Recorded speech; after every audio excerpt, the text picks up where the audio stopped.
guys, it's Fred and Sheila, Hatfield McCoy Museum. Fred and Sheila investigates. Hi guys. You keep your eyes on the road, but Yeah. you scare me already. I'm already scared to death. Guys, we are on a journey. Yes. Sheila and I are on our way. You may actually recognize this highway. First place we're going is Hendersonville, Tennessee, to look at another little spot that we've thought about.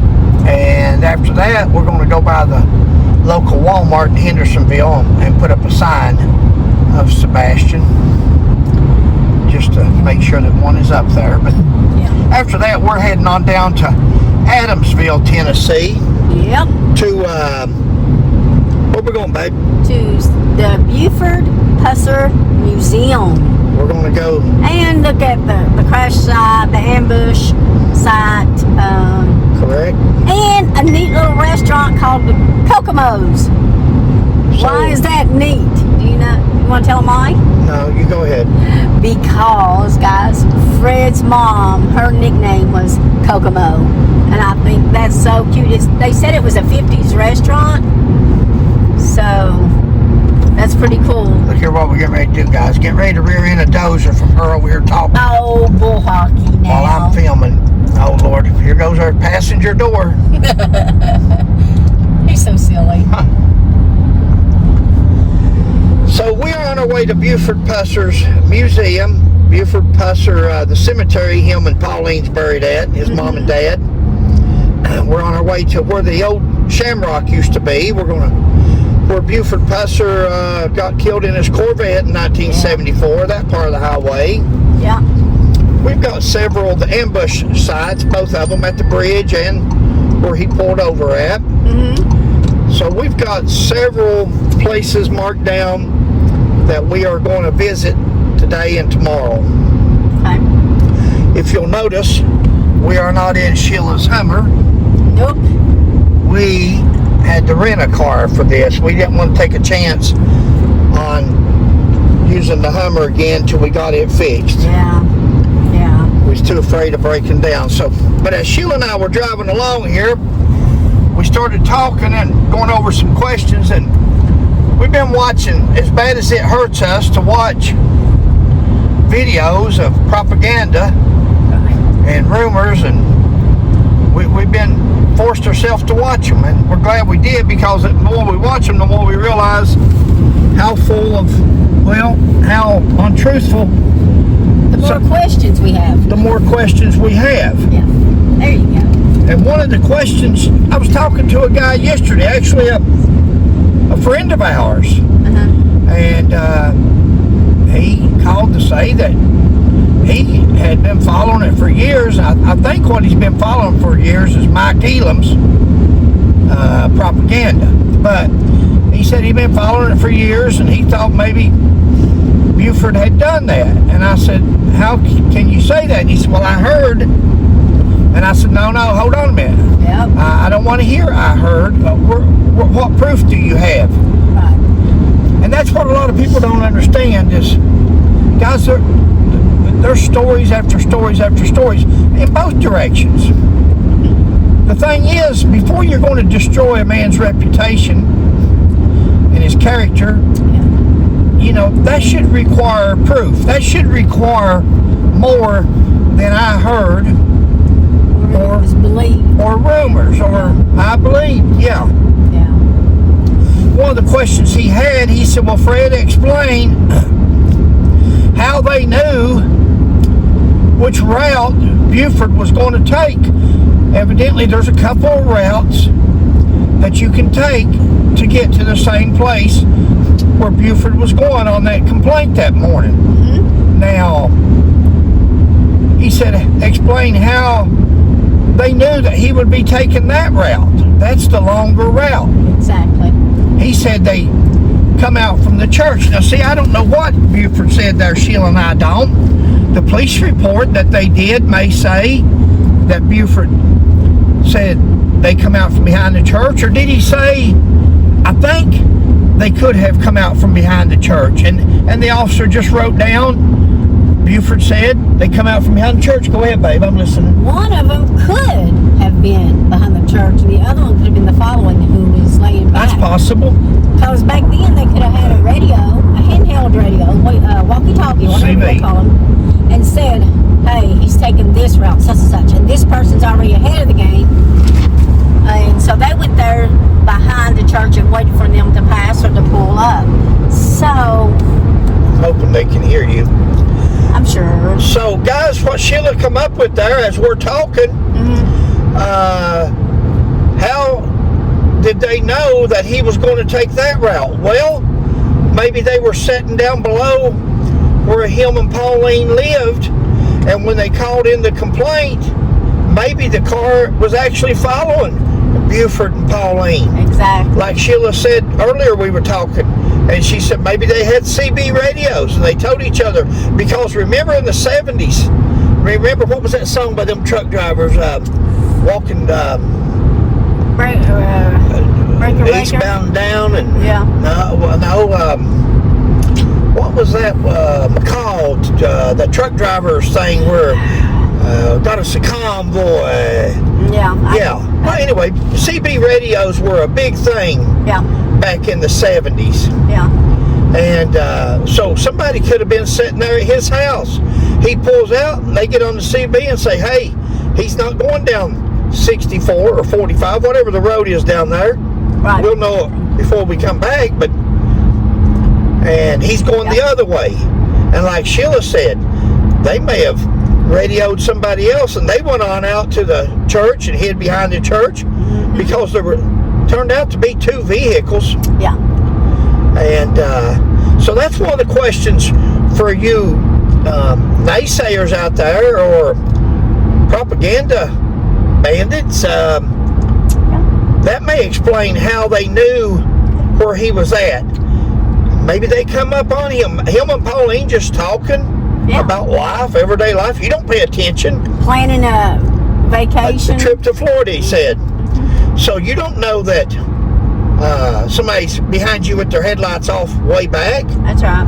Now, you know, this guy, which is a friend of Mike Elam's, his name's Oakley Dean Baldwin, I believe it is. And I think he also says he has law enforcement experience, and I would like to know some of his arresting life, because I'm just going to tell you guys, from listening to him, he's not the most credible person I've ever listened to, and we're going to show you, if you've not seen the autopsy video by now that Sheila and I do. No, it's one of the last ones that we do to go out.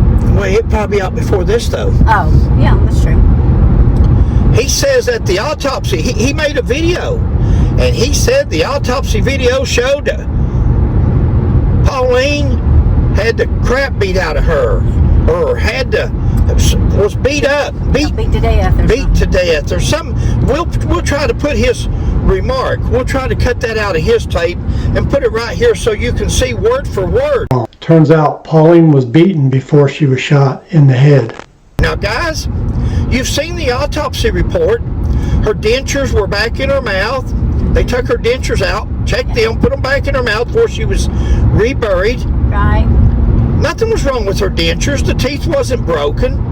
The pathologist said they felt of the face. They felt for any kind of protrusions or bumps or lumps or breaks. Yeah, and the neck was fine. There were no things on the neck. Neck was fine, face was fine, extremities were all fine. Yeah. You know, Mike Elam says in one video, he said maybe they're going to find out there's a bunch of defensive wounds on Pauline. Well, to Mike Elam's comment there, they didn't. There was no proof, no accusations, no anything of defensive wounds or that she was beaten. The only thing they found, they say, was a fractured nose from the past that had healed. Could have been healed as many as since she's a child. It was just healed. They know that it wasn't recent. It wasn't a recent break. Go ahead, babe. Right, that's what I was going to say. I don't think they said recent, so. No, it was a prior break, and it was healed. This guy says there in his video, right before he tries to sell his newest book that's out, Pauline Pusser, Murder Solved, within 2 weeks of them coming out with this, the prosecuting attorney making a big deal out of this and saying Buford murdered his wife without due process, without a trial, without being able to face his accusers, without any type of justice. The prosecutor says that, and you know, I've had some people comment to me, and because we've made comments about, we know that the Baldwin guy and Mike Elam, thank you, babe. Yeah, you're welcome. You know, they write books, they run buses, they have YouTube channels and podcasts, and they make money from all of this. Turns out Pauline was beaten before she was shot in the head. And we know that there's a possible movie going to come out on this, the newest findings. And we were talking to somebody, and we said, well, the prosecutor and the TBI director and all these people, there's something in this for everybody if they take a part. And I've heard people say they don't take parts. Well, we don't. I heard the FBI say they didn't take parts in that until FBI agent Mark Putnam killed his informant. And then the FBI agent, one of the very people that said they don't do that, was on the set as a, whatever they're called, telling them what to do and how the agents draw their guns and how they put their jackets on and how, so they can say whatever they want, people can, but people do. When there's money to be made in a movie, I'm not implying that these guys are going to. If you want my opinion, I do. My opinion is that they're looking for the movie deal just like the other guys. But I was also told that there may be some political aspirations. There may be somebody there wanting to run for governor of Tennessee and make a name for himself. This definitely got name recognition, if there's any truth to that. I don't know that to be true, you know, but we don't have to know it to be true. Since we're fooling with the TBI, since we're fooling with Mark, I hear you. See, guys, she can't kick me. She's driving. I was going to say, no wonder you want me to drive. I can't get you. But I'm saying rumors. You know, I'm saying that's my opinion, and it's a rumor. But since we're dealing with the TBI and Mark Davison and Mike Elam and Oakley Dean Baldwin, that's all they deal with is on Buford Pusser. That's all they've got is rumors and tall tales and stories. So I guess if everybody else is allowed to use rumors and stories as the standard, if that's the new standard of investigating, thank you, sweetheart, then I guess I'm allowed to do it as much as they are. I hate to, and I don't want to, but when this fella told us that there was some political aspirations of a certain person, and that may have something to deal with not just the movie making, but the political, the name recognition. Right. Took down Buford Pusser in the state of Tennessee. I think he hurt Tennessee. I think he hurt the TBI. I think he hurt himself. I think they've hurt themselves. I see you. Yeah. Two wrongs don't make a right, So she's telling me to pass on over. That's what she's saying. So let's just look at a note and let's go on to another topic here. Sorry, guys. Medical exam had blood drawn, and this Oakley guy, he says in a video we just watched as we was driving along, he says he was talking about Buford Pusser being killed in the car wreck, and we're going to go by there and film that spot. But he says that they didn't do an autopsy. 36-year-old man, and they should have done an autopsy. Now, we agree. See, we agree with that. Yeah. They should have done an autopsy on him. They should have done an autopsy on Pauline back then, 58 years ago, 51 years ago. They should have. But they didn't. They didn't.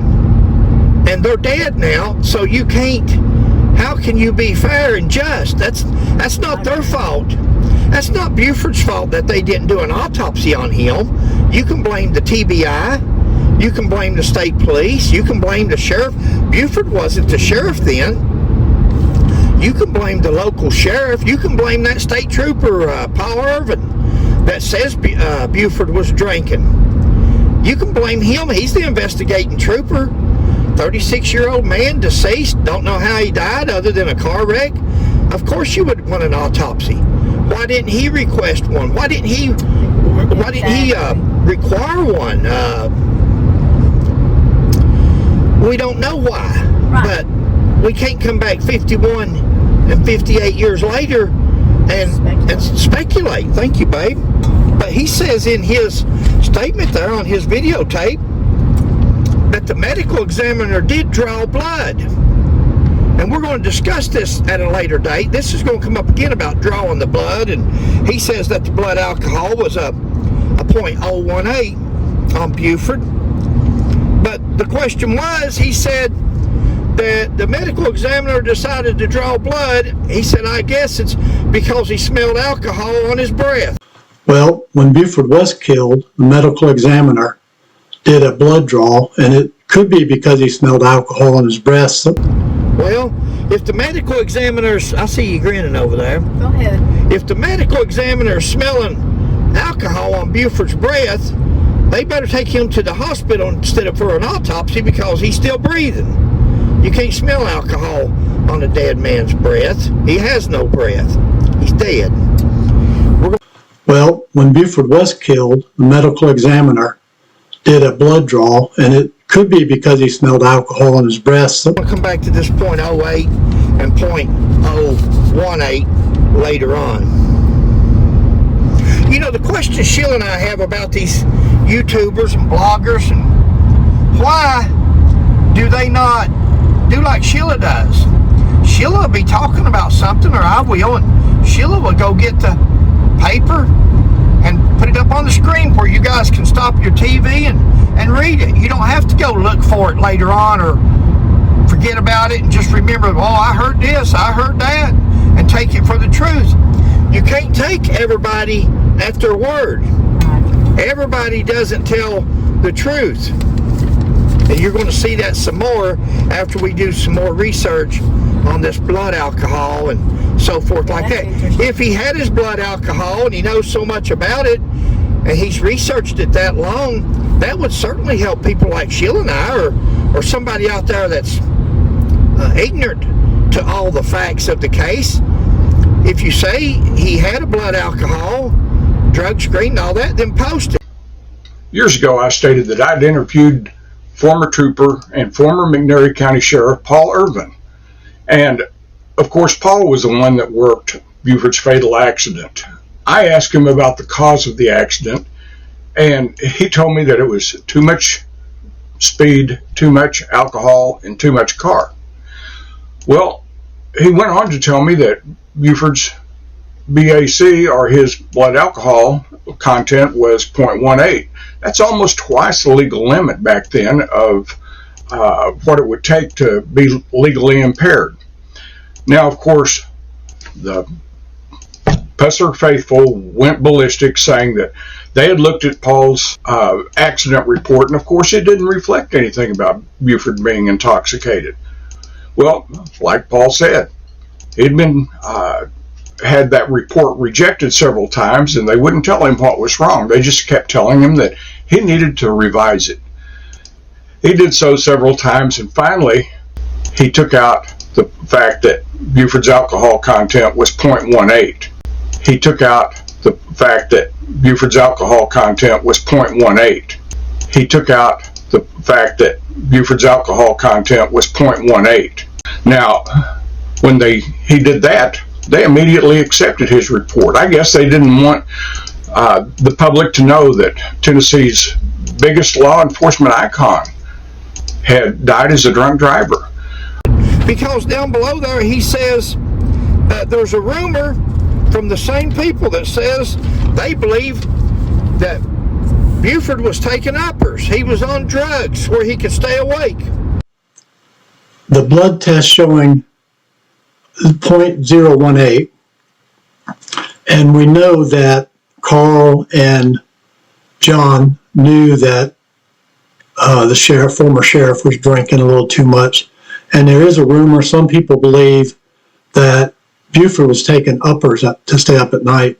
He had worked day shift and second shift, and that he still had a habit after he left the sheriff's office of taking those pills. And this could be the main reason why Carl and John were against any type of autopsy from the start. He was working day shift and night shift. Working day shift and night shift, and he was taking drugs. Well, part of being in an accident, especially where a death is involved, part of taking a blood test for alcohol would also be the same blood test for a drug screen. Exactly. So it would show if there was drugs in his system. Now, do you believe that there was drugs in his system? They would have brought it out. If he's got a blood alcohol there, that he says he knows that was a .018, then it would also show a negative or a positive for drugs and what kind of drugs it is. Now, being that he says it's a rumor that he was on drugs, it makes me think that there was no drugs, because he's now saying it's a rumor. He says he's got to be he knows, he's seen it, of the blood alcohol content, but then he says there's a rumor that he was on drugs. Wow, a rumor? Well, it would show. No, it wouldn't show, would it? It would show it be on the same test base. Okay, that's when what they do a blood alcohol, they do a blood test, a blood screen for alcohol and drugs. Okay. Any drugs and alcohol. So anything would show up. It would all show up. He took out the fact that Buford's alcohol content was .18. It would be on the same test that he's that's what I was telling us about. Okay. He says he's seen where Buford's blood alcohol was a .018. So he would have known if he was on drugs or not. That's why he didn't say. Cool. Well, and he says he's a former law enforcement officer. That's not cool. Because it would have showed up. That's not. They would have automatically done a drug and alcohol test. Now, let's go to, he says that why did Carl and John, I think it was, Buford's brother, we'll see when we get down here to the cemetery, because the whole family's buried right there together. But he says, why did Carl and John stop Buford's autopsy? That they had it worked up till they had all the paperwork done, and they were going to dig Buford up and do an autopsy. But he says that Carl and John stopped the autopsy because they knew that Buford had been drinking heavy that night. And we know that Carl and John knew that the former sheriff, was drinking a little too much. And this could be the main reason why Carl and John were against any type of autopsy on. Well, why would that stop an autopsy? If they've already taken the blood alcohol, if they've already taken his blood and they've done the test on it, it ain't going to show no different whether it's in an autopsy. It's the same blood. Yeah, it's... That's a good point. Well, excellent. Probably came from you, but we'll just go on. But we bounce off each other like yes, that. We do. So. But why would Carl and John stop the autopsy when they already got the blood and know what the blood alcohol was? Right. That was just one of the questions. Now, he answers that question because he says at the little bit before that this there was a PI involved, that Buford's mother had hired a private investigator. They had sent the Corvette off because they just knew that somebody had done something to that car. They had cut the brake line, they had messed up the steering mechanism, they had messed up a tie rod, they had loosened the lug nuts, they had done something to that vehicle that made Buford lose control that night when he was going down that straight stretch and hit a bump. Now, he says that everything come back clear. That Chevrolet dealership, everybody says that the car was clear. But yet, he doesn't post those paperworks. Now, they say, him and Mike Elam says they've researched this case for years and years and years. He says that, but he doesn't have that paperwork to hold up in front of the camera to show you or us that it says that it's a clear. There was nothing sabotaged. There was nothing at all wrong with that car from the Chevrolet dealership. They were that sure that they signed a paper to that effect. He said that, but he never showed nothing. Now, we already know that he's done said the autopsy paper showed that Pauline was beat up. Turns out Pauline was beaten before she was shot in the head. We know that's a lie. Sheila don't like for me to use lie. That was a fib. That's not the truth. Call it what you want. It's not the truth, because the autopsy shows nothing. The autopsy shows the opposite of that. The autopsy shows that there was nothing but gunshot wound that caused her death, and there was no other visible injuries or anything to her other than her head. So, are we to believe everything this guy says? We've already caught him in 2 or 3 fibs. If you'll tell one fib, you'll tell 50. He says that they stopped the autopsy because of the blood alcohol. That's not true. They stopped the autopsy because it was costing too much money.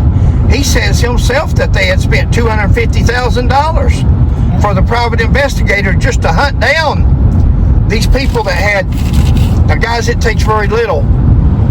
It takes no law enforcement experience. It takes very little to be a private investigator, and probably less back in the 70s than it does now.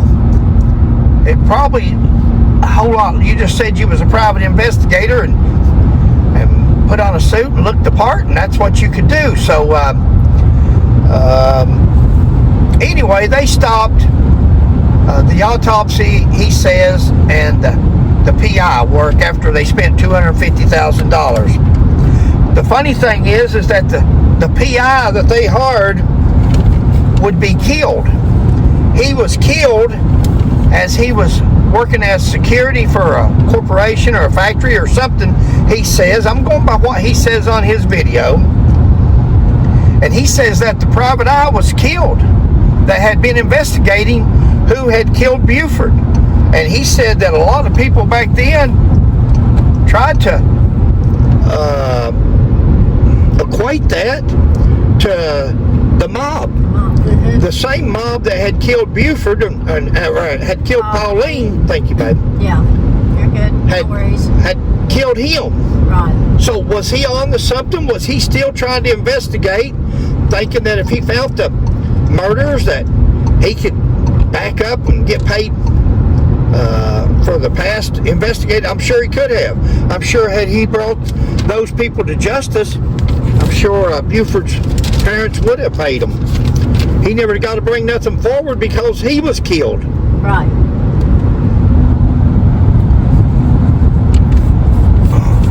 Oh, rear end fell out of that, didn't it? I was just saying, what in the world happened? That looked strange. Chevy dealer said everything was clear on the Corvette, yet I'm just reviewing my notes. Okay. Yet there's no reports posted or that we could find. All paperwork finished to exhume Buford for the autopsy, and then Carl and John, his brother, stopped the autopsy because they were afraid of the blood alcohol it would show. They already had the blood alcohol. There you go. Yet, no paperwork. He says all the paperwork was filled out. Everything was done. They had the doctors lined up. Everything was ready to go. And then they put a stop to it, the family did. Well, it'd been nice to see the paperwork. It would be nice for him to put that on the screen. 1970s, 1980s, 90s. When was it? When was all this stuff supposed to happen? Because his father died in 1978, if I'm not mistaken. If I'm not mistaken, Carl Pusser died in 1978, 4 years later. I think it wasn't long after. So, where is this paperwork, Mr. Oakley? Baldwin? Where is that? Why stop the autopsy? Maybe the family was broke. Maybe they'd spent all the money they could spend. The question would be, why didn't State Trooper Paul Irvin order an autopsy? Why didn't he demand an autopsy from the coroner? Why? We'll never know. That's questions that should have been answered back then, not 58 years or 51 years later. After everyone's deceased. Guys, that's about it for right now. We're on our way to Adamsville, Tennessee. Well, first we're going to stop by Hendersonville. Yep. And then we're going to Adamsville either late this evening, tonight, or in the morning. Right. According to whether we stay in Hendersonville or drive on down to Adamsville. It's according to how much we get done in Hendersonville. Right. We would still like very much to talk to Katie Proudfoot. We're not worried about talking to Chris. We're not worried about talking to Seth. We would like to talk to Katie Proudfoot. Now, with that said, because she was the last one to be with Sebastian. well, that's because she's my main suspect. Well, I know people. I'll just go ahead and put it out there. We don't want to talk to the others, but that's because she was the one that was with him last. That makes her the prime suspect. If she's the last one to see somebody and they come up missing, that makes you the prime suspect. Now, am I accusing? I'm not accusing her of. What did he do? Almost pulled up in front of us, didn't he? Yeah, that's why I was like. I almost went through the windshield, guys. He's got his seatbelt on, guys. I'm sorry. I got shook up there like I did. That's because I don't drive much, for one thing. They called this morning and they wanted to know about, I think, tomorrow. So I was like, no, I'm sorry, you can't. And she loves subbing. She loves doing it. She enjoys babies. it. Yeah. It ain't even like a job, Sheila. Nope. But, all right, guys, this is 29 minutes long, so it's going to be 30 minutes long. This is probably going to make a video in itself. This is probably going to be the first video that you see when you see this. Now, by the time you see this video, understand, we are already back home. We don't go anywhere. My brother's at our apartment. That's right. He watches the family's museum anytime we're gone. But we don't post videos when we go somewhere until we get back. And then we start posting them, and so they're days behind probably everything else. That's right. So, as of right now, Sheila's going to sign off on this one. All right, guys. Thanks for watching. We hope you're doing okay today. Having a great day. Please like, subscribe, and share, and we'll catch you on the next one. Oh, Lord, watch that tractor. God bless. Babe, watch that tractor. Babe. He's silly. Catch you later, guys. Bye.